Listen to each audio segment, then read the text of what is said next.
Hello everyone, welcome back to sleepy classes. और आज का हमारा प्रीवियस ईयर क्वेश्चन था यूपीएससी का, why are dew drops not formed on a cloudy night.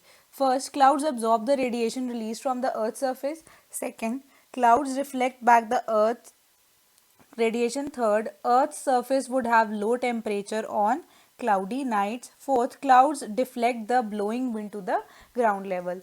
तो इसका करेक्ट आंसर था हमारा option number B, that is clouds reflect back the earth's radiation.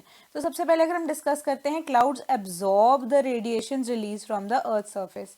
अगर ये पॉइंट सही भी है तो एब्जॉर्ब करने के बाद हमने ये चीज़ देखी थी कि ड्यू ड्रॉप्स की फॉर्मेशन के लिए हमारे पास क्या होना चाहिए, क्लियर स्काई होना चाहिए। ठीक है जी। तो क्लियर स्काई के लिए अगर अर्थ के लिए रेडिएशन अब्जॉर्ब कर भी लेती है क्लाउड, तो क्या होगा, रेडिएशन जो है हमारी, हम कह सकते हैं हॉट होती हैं, है ना। तो हॉट हो जाएंगी, अगर उसे अब्जॉर्ब कर लेगा क्लाउड की लेयर से, इससे तो टेम्परेचर हाई हो जाएगा। ठीक है, टेम्परेचर हाई हो जाएगा तो उसके लिए हमारी प्रेसिपिटेशन होना, टेम्परेचर हाई के साथ मॉइस्चर कंटेन करके रखना हमारे एयर में बहुत ही डिफिकल्ट हो जाएगा। तो ये तो स्टेटमेंट हो जाती है गलत। थर्ड स्टेटमेंट देखते हैं, the earth surface would have low temperature on a cloudy night. ये तो बिल्कुल ही गलत स्टेटमेंट हो जाती है कि जब भी हम नोटिस करते हैं कि हमारी क्लाउड्स की फॉर्मेशन होती है, उस टाइम हमारा टेम्परेचर अर्थ का जो है, एक तरह से कह देते हैं कि टेम्परेचर हाई रहता है नॉर्मल से भी, क्योंकि जो क्लाउड्स हैं वो हीट को, हम कह सकते हैं, कहीं ना कहीं कर लेते हैं ट्रैप। ठीक है जी। तो ये अर्थ का सरफेस है, ये हमारे क्लाउड है, तो यहाँ पे हीट ट्रैप बीच में रह जाती है। थर्ड चीज़, clouds deflect the blowing wind to the ground level. तो ये चीज़ भी बिल्कुल ही गलत हो जाती है, क्योंकि clouds themselves are the kind of wind, या फिर एयर के मासेज होते हैं। ठीक है, एयर मास ही होता है एक तरह से, जिसमें वाटर ड्रॉपलेट्स भी कंडेंस होकर फॉर्म हो जाती हैं। तो वो क्लाउड्स अगर ब्लो कर दे विंड्स को वापस से, तो वो क्लाउड्स की डेफिनेशन में कहीं ना कहीं काउंट होगा ही नहीं। तो ये ब्लो कर ही नहीं सकते, ये कैपेसिटी इतनी है ही नहीं क्लाउड्स की, क्योंकि वो खुद ही एक तरह की विंड है जो कि कंडेंस होके फॉर्म हो जाती हैं क्लाउड्स में। ठीक है जी। तो ये तो हो जाती है गलत। तो सेकंड चीज़ है कि clouds reflect back the earth radiation. जो वही कंसेप्ट जो मैंने आपको बताया कि हीट को ट्रैप करके रख लेते हैं, क्लाउड की जब लेयर फॉर्म हो जाती है तो वो रेडिएशन को कहीं ना कहीं कर लेती है ट्रैप। तो ये हो जाता है हमारा सेकेंड का जो हमारा आंसर है, option number 2, that is the correct answer. ठीक है जी। तो आज का चैप्टर है हमारा world climate and climate change. तो हम देखते हैं एक्चुअली में हुआ क्या। तो हमारे कोपन थे, उन्होंने एक scheme the, classification of climate की उन्होंने। ठीक है जी। तो उन्होंने क्या रिलेशनशिप दिया, उन्होंने कहा कि हमारा जो क्लाइमेट है उसका कहीं ना कहीं लेना देना है हमारी वेजिटेशन से, यानी कि फ्लोरा फौना से। ठीक है जी। तो उन्होंने इसके ऊपर बहुत ज़्यादा रिसर्च की, यानी कि एम्पेरिकल स्टडी की। ऐसे ही हवा में की हुई बातें नहीं थी, बहुत ही ज़्यादा रिसर्च के बाद उन्होंने बहुत सारे निष्कर्ष निकाले। और उसमें से एक मेन निष्कर्ष ये था कि उन्होंने डिवीजन कर दी अर्थ की या वर्ल्ड की हमारे बहुत सारे एरियाज़ में, या नेम दे दिए बहुत सारे अलग अलग एरियाज़ को, यानी कि ग्रुप्स में डिवाइड कर दिया। ठीक है जी। तो ग्रुप्स में डिवीजन के बाद उन्होंने कहा कि ये ऐसे ऐसे हमारे ग्रुप्स हैं, पर्टिकुलरली हमारे ये 6 ग्रुप्स हैं। इसी के बेसिस पे इसकी सब डिवीजन भी की फर्दर। तो ये 6 ग्रुप्स के बेसिस पे ही हम कह सकते हैं वर्ल्ड का जो क्लाइमेट है वो डिपेंड करता है। ये 6 तरह का क्लाइमेट पूरे वर्ल्ड में है। ठीक है जी। तो ग्रुप देख लेते हैं। ए ग्रुप ट्रॉपिकल्स के लिए है, बी ग्रुप ड्राई क्लाइमेट्स के लिए है, सी ग्रुप वार्म टेम्परेट के लिए है, D cold snow forest climates के लिए है। ठीक है जी। ई है is for cold climates and H is for highlands. ठीक है जी। तो देख लेते हैं सबसे पहले ट्रॉपिकल ह्यूमिड क्लाइमेट की अगर हम बात करते हैं। ट्रॉपिकल ह्यूमिड क्लाइमेट की अगर हम बात करते हैं तो अगेन बात आ जाती है हमारी ट्रॉपिकल रीजन की, यानी कि ट्रॉपिक्स के आसपास की, ट्रॉपिक ऑफ कैंसर से ट्रॉपिक ऑफ कैप्रिकॉर्न के बीच में इक्वेटर वाला area particularly, and humid climate की, यानी कि ह्यूमिडिटी हाई वाले क्लाइमेट की बात कर रहे हैं। तो ट्रॉपिकल वेट क्लाइमेट की अगर हम बात करते हैं, ठीक है जी, तो वेट क्लाइमेट यानी कि नियर द इक्वेटर। ठीक है, अब यहाँ पे near the equator wet climate क्यों है, क्योंकि जो हमारा अर्थ की जो शेप है ना, अगर हम बात करते हैं तो इक्वेटर ही एक ऐसी, अगर अब जनरली बात करते हैं, ऐसी एक इकलौती लाइन है, हमारी इकलौता ऐसा लैटिट्यूड है जहाँ पे ऑल ओवर द ईयर आप कभी भी देख लीजिए डायरेक्ट सनरेज पड़ रही होती हैं। तो इसकी वजह से क्या होता है, यहाँ पे लो प्रेशर एरिया लाजमी है कि क्रिएट होगा due to high temperature, evaporation rate काफ़ी ज़्यादा हाई होगा। तो similarly found near the equator, ठीक है, और high temperature all over the year रहेगा। सिमिलरली हाई टेम्परेचर रहेगा तो हाई इवेपोरेशन रेट होगा, जिस वजह से high rainfall all over the year रहेगी। सिमिलरली जो वेजिटेशन होगी उसी के बेसिस पे डेंस होगी, कैनोपी होगी और एवरग्रीन हम बात करते हैं फॉरेस्ट यहाँ पे हमें मिलेंगे, और विद लार्ज बायोडाइवर्सिटी, ज़्यादा फॉरेस्ट यानी कि ज़्यादा बायोडाइवर्सिटी।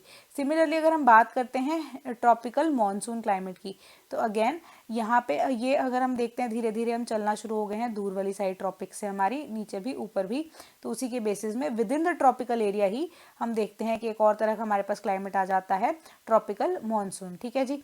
तो इसमें क्या होता है, हमारे पास हैवी रेनफॉल होती है इन द समर्स, और जो हमारी विंटर्स है बिल्कुल ही ड्राई रह जाती है। Similarly tropical wet and dry weather, यानी दोनों का ही एक तरह से हम कह सकते हैं मिक्सचर के, वेट एंड ड्राई वेदर। तो यहाँ पे क्या होती है, एनुअल रेनफॉल जो है कम होती है as compare to the both, ठीक है, और साथ ही साथ जो वेट सीजन है वो शॉर्ट होता है and dry season is quite long. Similarly temperature जो है क्वाइट हाई होता है through out the year, and साथ ही साथ डेसिडुअस फॉरेस्ट, यानी कि जो ट्रीज हैं they shed their leaves in the season accordingly, ये हमें मिलते हैं, ठीक है जी। तो अब आगे देख लेते हैं हम ड्राई क्लाइमेट्स में फर्दर जो है टू डिविजन्स हैं, subtropical steppe and the desert, ठीक है जी। तो सब ट्रॉपिकल स्टेपी एंड डेजर्ट ये दो तरह के हमारे ड्राई क्लाइमेट्स में आ जाते हैं। तो ड्राई क्लाइमेट्स को अगर हम जनरली देखते हैं तो वहाँ पे very less to no rainfall रहती है। तो अगर हम बात करते हैं रेनफॉल की, ठीक है जी, तो रेनफॉल ड्राई सीजन में तो हम देखते हैं बिल्कुल ही कम रहती है। ड्राई क्लाइमेट्स में जो हमारी रेनफॉल है दैट इज़ वेरी मच लो, ठीक है। तो डेजर्ट के लिए जो रेनफॉल है बिल्कुल ही एक तरह से हम कह सकते हैं बिल्कुल ही नील रहती है या बहुत ही रेयर रहती है। सिमिलरली ग्रासलैंड की बात करते हैं तो यहाँ पे रेनफॉल जो होती है, ठीक है, ग्रासलैंड ही होता है। हमारे स्टेपीज़ की अगर हम बात करते हैं तो स्टेपीज़ को ग्रासलैंड कहते हैं। तो यहाँ पे हम कह सकते हैं स्पार्स, यानी कि बहुत ही कम या फिर लो, या हम कह सकते हैं रेनफॉल रहती है, कुछ खास इतनी रेनफॉल नहीं होती, यानी कि सीजनल रेनफॉल होती है, ठीक है जी। साथ ही साथ कह सकते हैं रेनफॉल एक तरह से डेजर्ट से ज़्यादा होती है।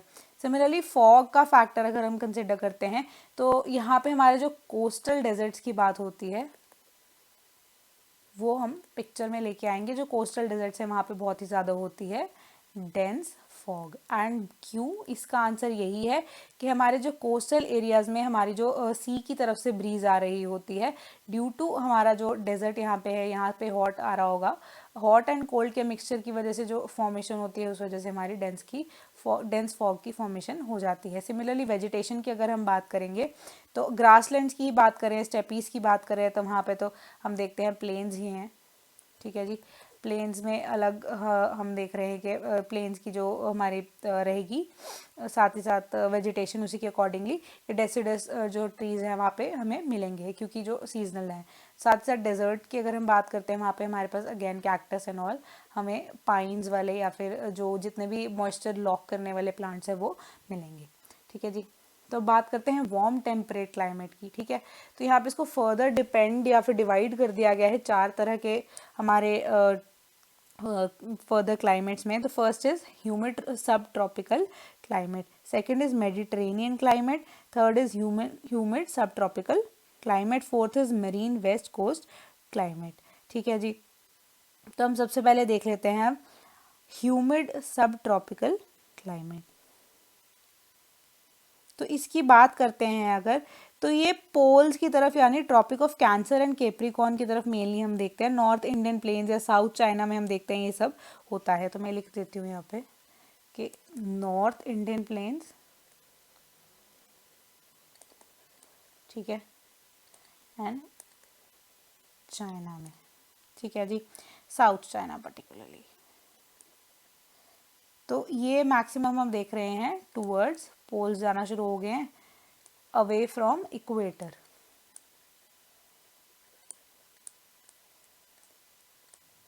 तो एक जनरल मैं आपको कंसेप्ट समझा देती हूँ इसमें।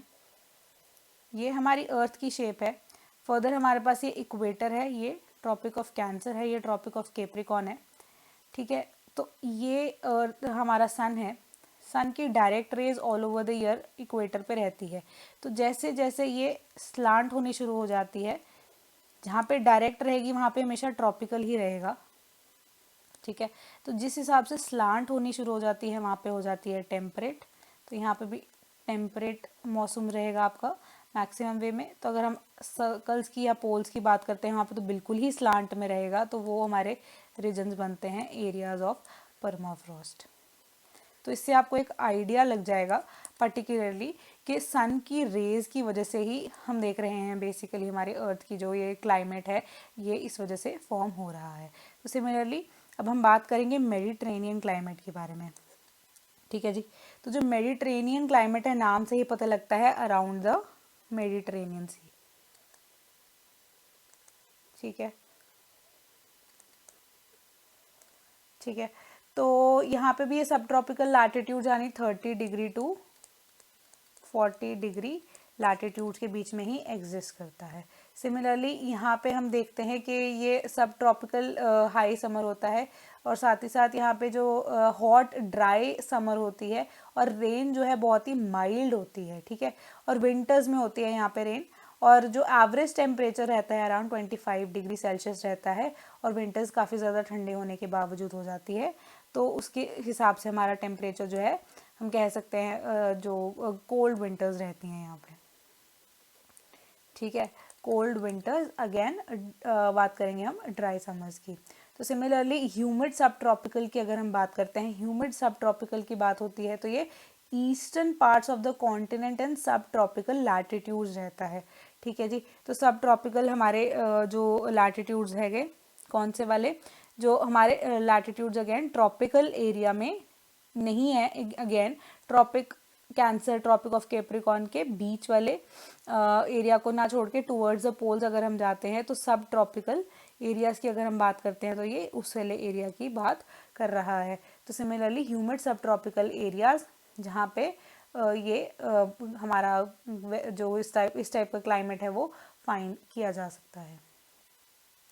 तो अगेन इसमें अगर हम देखते हैं फॉर्मेशन ऑफ हमारी स्टेपीज होती है, ठीक है। स्टेपीज यानी कि ग्रासलैंड्स की बात करते हैं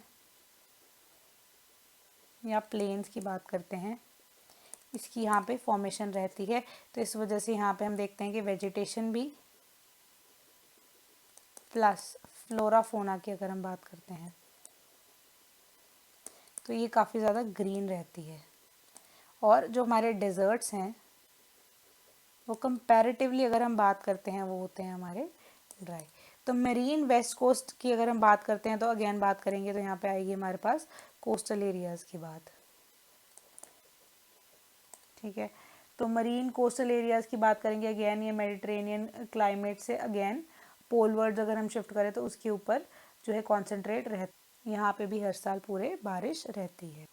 तो हम बात करेंगे अब कोल्ड स्नो फॉरेस्ट की बात करेंगे। तो अगेन ये कोल्ड क्लाइमेट की बात ही करेंगे हमारी। तो cold climate with humid winters की अगर हम बात करते हैं कि कोल्ड भी है साथ ही साथ ह्यूमिडिटी भी है, तो यहाँ पे बहुत ही टेम्परेचर अगर हम बात करते हैं कोल्ड भी एंड स्नोई भी है। फ्रॉस्ट फ्री रहेगा। फ्रॉस्ट फ्री क्यों रहेगा, क्योंकि स्नोई है, ठीक है जी। स्नो कब होगी, जब हमारी क्लाउड की फॉर्मेशन होगी, ठीक है। क्लाउड एग्जिस्टेंस में है तो यहाँ पे हम कह सकते हैं फ्रॉस्ट या ड्यू एंड ऑल फॉर्म नहीं हो सकती। सिमिलरली जो weather head changes are short and abrupt, suddenly जो है हम देखते हैं मौसम चेंज होता है, और ये पोल वर्ल्ड विंटर्स है और ये बहुत ज़्यादा सिवियर होता है। सिमिलरली कोल्ड क्लाइमेट पे ड्राई विंटर्स की बात करते हैं तो यहाँ पे गर्मियों में हम देखते हैं हमारी स्नोफॉल होती है, और ये pole world summers are cold and winters है extremely cold with temperature below the freezing point. Almost same चीज़ है, बट इसमें ये है कि हमारी जो वेदर चेंजेस हैं वो शॉर्ट एंड अब्रप्ट होते हैं, इसमें एक्सट्रीमली कोल्ड कंडीशंस भी experience through out the year. तो बात करेंगे पोलर क्लाइमेट्स की। तो पोलर क्लाइमेट्स जो है हमारे रीजन्स ऑफ पर्माफ्रॉस्ट आता है। एक टुंड्रा रीजन की जब हम बात करते हैं तो वो पर्माफ्रॉस्ट रीजन होता है, और टुंड्रा जो है एक तरह से हम कह सकते हैं वेजिटेशन के बेसिस पे इसको नाम दिया गया है। यहाँ पे हम देखते हैं कि जो सनलाइट है ड्यूरिंग द समर्स है वो काफ़ी ज़्यादा इनको मिलती है टुंड्रा रीजन को। सिमिलरली आइस कैप एरियाज़ की अगर हम बात करते हैं तो समर्स में अगेन क्योंकि पर्माफ्रॉस्ट रीजन है तो टेम्परेचर बिलो फ्रीजिंग पॉइंट रहता है एंड साथ ही साथ आइस शीट्स की फॉर्मेशन होती है एंड फ्लोटिंग आइसबर्ग्स होते हैं। दोनों ही हम देखते हैं कहीं ना कहीं रीजन्स ऑफ पर्माफ्रॉस्ट हैं। बस कन्वीनियंस के लिए या डिफ्रेंसिएशन के लिए, बेटर क्लैरिटी के लिए हमने इन्हें फर्दर से डिवाइड कर दिया है। अब हम बात करेंगे हाईलैंड क्लाइमेट्स की। तो हाईलैंड से ही हमें पता लग रहा है तो ये कर रही है बात माउंटेन्स के बारे में। ठीक है जी, तो माउंटेन्स यानी कि गवर्नड बाय टोपोग्राफी। टोपोग्राफी कैसी है? हाई है, अगेन कॉन्टूरिंग हमारी उसी बेसिस पे होगी कि हमारे माउंटेन्स हैं। ठीक है, यानी कि large temperature changes with little changes in height. ठीक है जी, जैसे जैसे हाइट बढ़ेगी उसी के अकॉर्डिंगली टेम्परेचर जो है वो चेंज होगा, और चेंज जो होगा टेम्परेचर में ज़्यादा होगा, हाइट में उसके अकॉर्डिंगली चेंज इतना चाहे ना हो बट टेम्परेचर जो है उस पर लार्जली इफेक्ट पड़ेगा। Similarly vertical zonation of layering climate types with the elevation in mountain environment. Vertical zonation है, ठीक है जी, वर्टिकल जोनेशन ऑफ लेयरिंग यानी कि स्ट्रेट अवे अगर हम बात करें लेयरिंग ऑफ क्लाइमेट जो है वर्टिकली जोन्स में डिवाइडेड है, यानी कि हाइट के साथ साथ हमारा टेम्परेचर जो है कम होता रहता है। तो ये वर्टिकल जोनेशन का ही एक तरह से सिंबल है, क्योंकि इंक्रीज इन हाइट तो डिक्रीज इन टेम्परेचर। तो इस चैप्टर में फिलहाल इतना ही। तो यूपीएससी प्रीवियस ईयर क्वेश्चन 2016 का है, in India in which of the following types of forest is teak a dominant tree species? First, tropical moist deciduous forest. Second, tropical rainforest. Third, tropical thorn scrub forest. Fourth, temperate forest with grasslands. तो मिलेंगे इसके answer के साथ next class में। Till then keep studying and keep supporting. Thank you so much.